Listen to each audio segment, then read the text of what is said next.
I wanted to talk to you about something that I've been like thinking about a lot, and that is my experiences like living as a guy versus my experiences living as a woman. I have so many different thoughts about that. And one of the thoughts that I have about that, lends to my fascination with the red pill community because their premise is, if I'm completely like kind about it, their premise is it's actually really hard to be a guy and we're struggling with this and these are the reasons why. That's like kind of how they connect to people. They use misogyny as one of the tools, but my life, I feel, was harder, or rather it felt harder when I was a guy. I don't think it was objectively harder, but it felt harder to me as a guy. I'm curious as to whether you feel the same way. I'm so happy we're talking about this topic. I 100% feel the same way. And I do think when it comes to certain things, it is difficult for men, and we're not giving enough credence to that. So I'm excited to talk about this topic. Um, what, where should we start? I like to start about like the expectations that are put on men, especially like little boys. I always found them to be extremely oppressive. So, one of the things that was different about me growing up is that I've always been super feminine. But of course, this feminine person came in a boy's package, basically. And I think there's a fundamental difference between how boys are policed for their expression versus girls. When you see a little girl and she decides to cut her hair short and play sports with the boys, she's called a tomboy. She might be made fun of by other girls a little bit, but people by and large accept her. Whereas I feel like when I was a girly little boy playing with dolls, my parents were getting on me, the kids in the neighborhood were getting on me. I was being bullied like relentlessly as a kid for being feminine. And I just remember being like 4 years old playing with Barbies and like acting like the mom when we were all playing house. And my mom pulls me aside and she goes, "Don't ever do that again. That is for girls." And I'm like, what the fuck? My girlfriends never get in trouble. Even at that age, I knew that they never got in trouble for that sort of thing. And it really, really bugged me. Did you have any sort of like feminine expression things that you were doing as a kid? So I remember this one time. This had to be probably like 95, 96. So I was probably around like 5 or 6. And there was a pink toothbrush. And I asked my mom for that toothbrush. But that's like the only instance that I can think of, like specifically that toothbrush. Um, and, you know, maybe it's like I can't think of anything good because it was just common practice. I had like a lot of my cousins are all like 5 years older than me, and they're all female. So, like, obviously, that's going to have a much different influence than if you're constantly surrounded by like masculine things all the time. So I like growing up in a religious household too. I felt so much pressure to conform, and always, even from a very young age, I felt like I was trying to live up to other people's narratives and standards and not my own. And I was never really truly able to express myself. So I was anxious even from a young age about that. But the toothbrush is the thing that like sticks out in my mind the most. Um, and So what happened when you asked for the pink toothbrush? I don't even remember. That's the thing. Like I really don't have a lot of memories from as a child. Um, and I really didn't start expressing that until I got to high school, but it was in secret, you know? And I've had gender dysphoria probably since I was like 10 or 11, but I still kept it bottled inside. because of the pressure to conform to others' ideas of what they thought a teenage boy should be. Yeah, that makes a lot of sense. I also had, gender dysphoria for a very long time as a kid, and I just like what was like tragic about the entire thing is that I could not suppress my femininity as hard as I tried. Like I tried so hard. I was like walking differently, talking differently, having these like different interests and stuff like that. And it's interesting that the kids in the neighborhood especially went so hard in policing the way that I was expressing myself. I think I associate a lot of being a boy with that sort of harsh masculine oppression. And the thing is, it's not just me. Like it's like if a little boy expresses interest in wearing nail polish or they watch a girly show or whatever, even as adults, when men show any sort of girly inclination, they get made fun of for it for the most Hmm. part. I mean, where it takes a lifelong attempt to get rid of that. And it's just not the same when you're living as a woman. Women don't have the same expectations or policing of you, I feel. Yeah, you are able to have more expression, and expression is free when you're a woman compared to being a man. 100% agree. I think another interesting, like speaking of this, in some aspects, like the self expression of your body, like women are much more open to, but I think women are a lot more judgmental when it comes to like sexual expression. So I feel like if a girl is too loose, for example, the women around her are going to judge her and not like her because I think that's like a little bit mate competition, a little bit like there's like a thing about like, well, if you sleep with this guy too early, then you're like, I don't know. I don't know how to articulate it. It's almost like you're degrading the collective bargaining ability of women who are interested in getting a relationship. If you're like a loosey goosey woman, and I've never experienced that as a male. There's just like a lot more slut shaming when you're a woman, even for transgender women. It's kind of weird. Like, do you have any experiences with slut shaming? Uh, no, I can't say that I have had that, but um, I definitely like dating as a man and a woman. Like, I'm more cognizant of like, okay, like trying to hold off on sex, like only being a few dates in, compared to like when I was dating as a guy, it would be like, okay, like we're gonna hook up on the first date.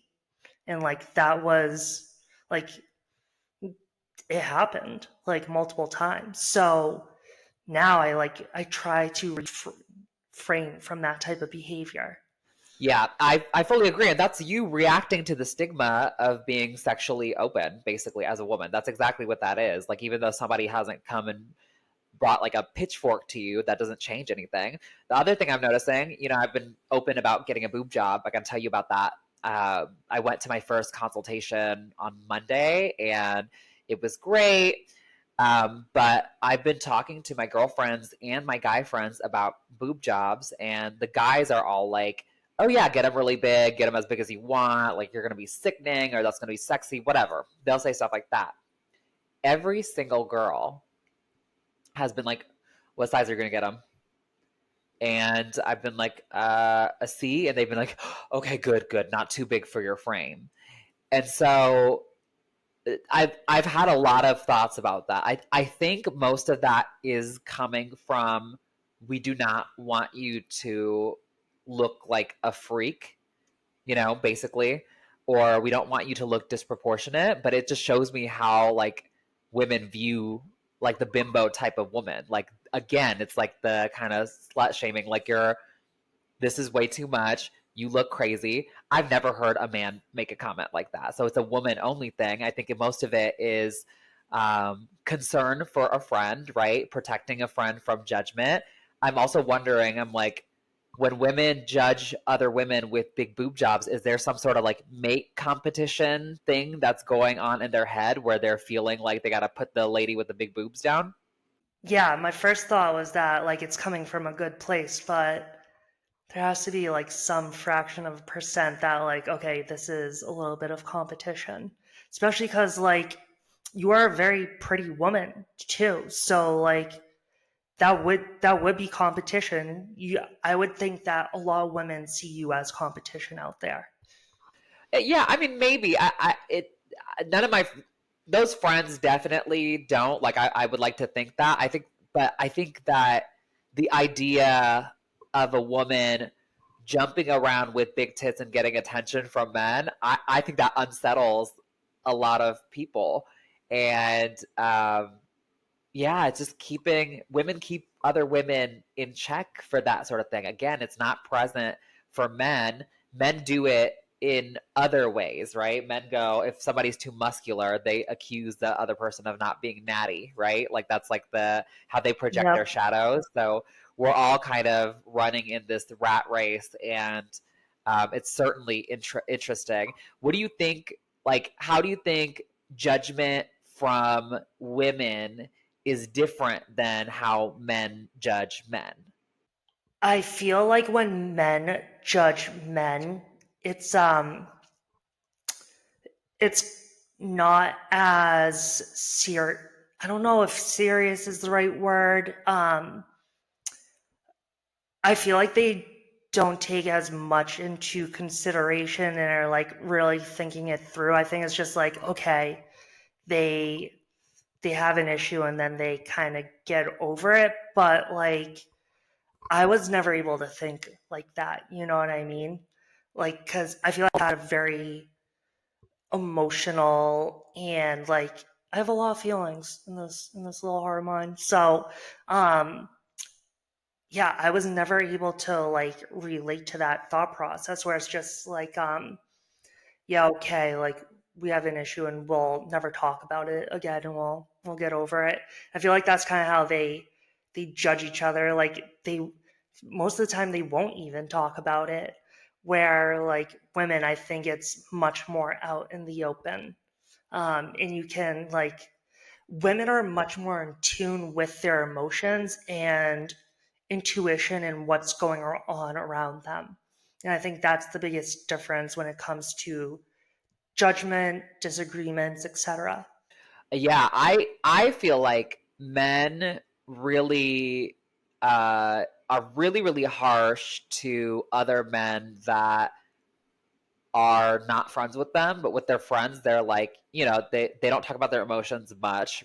They're not that deep, but they're pretty nice to their friends. I think with women, like within friend groups, like there's a lot more harsh judgment, um, and a lot of like casual attacks from people that you're friends with. Not by and large, but I noticed like just being a part of a girl group, it's like the dynamic is so different than being in a part of a group of gay guys or even straight guys. Like it's really interesting. And I don't know, I like the last couple of weeks for me, especially online and us doing this podcast together, has really given me a view about the differences between how transgender women interact with each other versus biological cisgender women. What observations have you made about this stuff? When I was out last night, I was actually talking to a friend about this. I think trans women who disagree with other trans women are the most vicious people on the internet. Like, bar none. I think they're by far the most vicious. Where I don't think like cisgender women, like, I don't, yes, cisgender women can be vicious online, but like, oh my God, the shit that people have said to us and like I've seen said to other trans women by trans women, like it's pretty bad.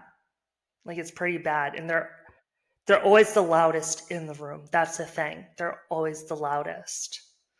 Yeah, I I fully agree with you. I think that for trans women, anytime you encounter another trans woman, you're judging her based on realness first and foremost. I think a lot of that is happening. or like income, or do you live the American dream? I think that's how transgender women look at other women. Like how closely in proximity are you to normalcy, and how much realness are you serving? And I think there's a lot of, like, I know that you know really really passable trans women look down upon super clocky women, and I know people who are super clocky, um, they envy the passable women quite a bit, and then there's all of these like shades in between. And the fact of the matter is, nobody should feel lesser or more than anybody based on how they look. Really, we should all internalize that. Easier said than done, but that's the reality. But I think that because we're already a part of a discriminated against group, the stakes of all of these things feel so much higher. And so that's where all the viciousness comes from. I think that, like, if you and I, for example, if we say something and it triggers somebody who's not confident about their own transition or where they're at right now, they go super hard, putting all of that wrath and envy and all that stuff on us instead of fixing the problem that's going to make them feel better. And so I think that's really interesting. And I try to check myself from doing the same thing, because I'm on a journey too. I'm nowhere close to finish with my journey, but I don't want to lash out at people that are either lower or higher than me. No, definitely not. What instances have you seen where passable trans women have lashed out at clocky trans women? I think I don't. I'm not 1,000% sure that I haven't done that. And I think about that a lot. I was smoking yesterday. I was like, huh, okay, like to what extent is publicly criticizing another transgender person, especially if they are not close in the proximity to normalcy, to what extent is that self-loathing? I was thinking about that question last night, because part of me is like, well, maybe I shouldn't do that because, this person is already dealing through whatever, XYZ, to be a nice person. But the reason I add to the discourse is I'm trying to discourage people from doing things that I think are hurting us ultimately. For example, the person who went into the Planet Fitness women's bathroom and made national news. I don't think it's okay for that to happen, and I don't think anybody should be doing that. So I'm talking about it on a public platform, so other people get the signal that that's not okay. So it's very intentional, right? But I think that a lot of us who are further along in our transition take a lot of digs at girls that are not, and sometimes it's coming from a good place, sometimes it's not coming from a good place. And I think there's a lot of people with platforms. Kelly Cadigan, we were just talking about her earlier. She's constantly attacking people who don't pass, and I think some of the attacks are in bad faith. What about you? There's definitely creators out there who have the attacks in bad faith. It's it's tough to like distinguish which are which though, because social media is not reality. It's not reality. And I think that's why our long form discussions so much more is because our real opinions are able to shine through. And the the audience is able to get a better sense of our personality and our actual viewpoints. Um, you know, that's the first thing that came to mind, the Planet Fitness fiasco. Like, we were called transphobic for saying that that person should not be in the women's locker room.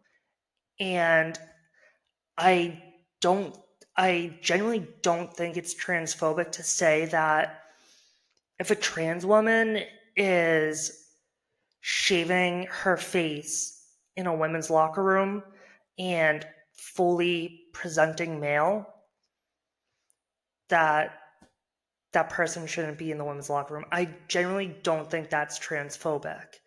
But the left of the trans caucus obviously branded us as transphobic.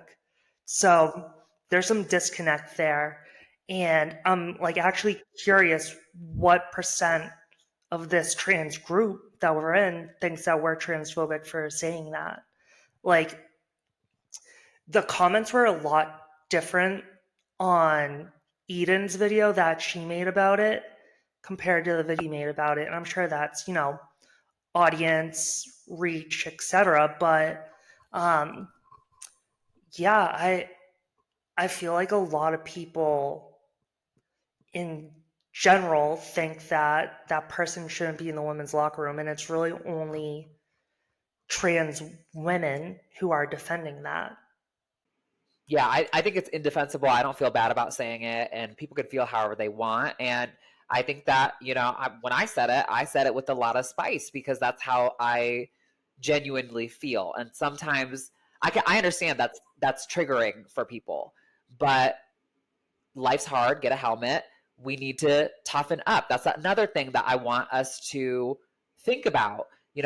In my life, I want to, within the next 10 years, I want to make a shit ton of money. I want to be very successful in my career. I want to look a certain way. I want to have the guy of my dreams, family of my dreams, all of that stuff. You cannot do all of those things without being ultra real about where you're at right now and mapping your way forward. And I want more of us to do that, because the era in society where people are being celebrated for being diverse, for where people are celebrated for being able to articulate the ways that they're victimized, that era is coming to a close. There's a lot of signs around us that are showing that that era is coming to a close. DEI is being divested from in many, many different aspects of society. So we need to take the cue and be like, okay, cool. How do we as a community move forward in a way that advances our place in society rather than detracts it? And so for me, part of that conversation is being tough like our predecessors before us were. I think, millennial and Gen Z trans women are a little bit coddled because this was the best possible time for us to be trans. Now we're going backwards. We got to toughen up. Yeah, I agree with that. Is there anything that will bring the different factions of the trans community together? Um, I, I think that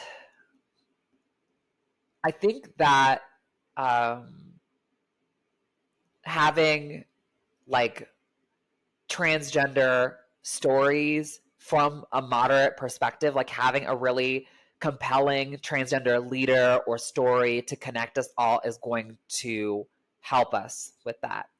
Um, so having the right person in the right place telling our story is going to soften everybody up and bring us closer to the middle. I think that that's going to be our path forward. How does that happen though when the left keeps going further to the left and the right keeps going further to the right, where someone in the middle is now considered a far right Nazi? Do you see the point I'm getting at? Because they've moved so much further to the left now that anything in the middle seems like it's way on the right. So here's what I'll say about that. I'm reading The 50th Law by Robert Greene right now, and he talks a little bit about this. He was saying that there are basically ages of reason and there's ages of spectacle. And when conditions are really, really harsh, that's when people become the most practical.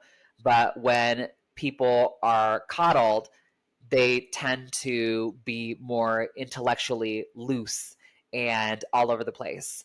And so I think that some people will unfortunately have to learn when things get really, really hard. I don't know how to soften that blow. But what he also says is you can't force people to get out of the vibe. All you can do is capitalize off of knowing the situation for exactly what it is. And my hope for everybody who's listening to this podcast is that you guys are like-minded like us, that you guys are moderate and you guys want to succeed in life. it doesn't matter what the rest of the trans community is doing. We could do whatever we want to make change, but you have to be successful for yourself. You owe it to yourself to be happy and successful and work hard and, you know, live your dreams. So do that. And maybe there's going to be enough of us doing it where we inspire other people. That's all we can hope for. But I'm with Robert Greene on this one.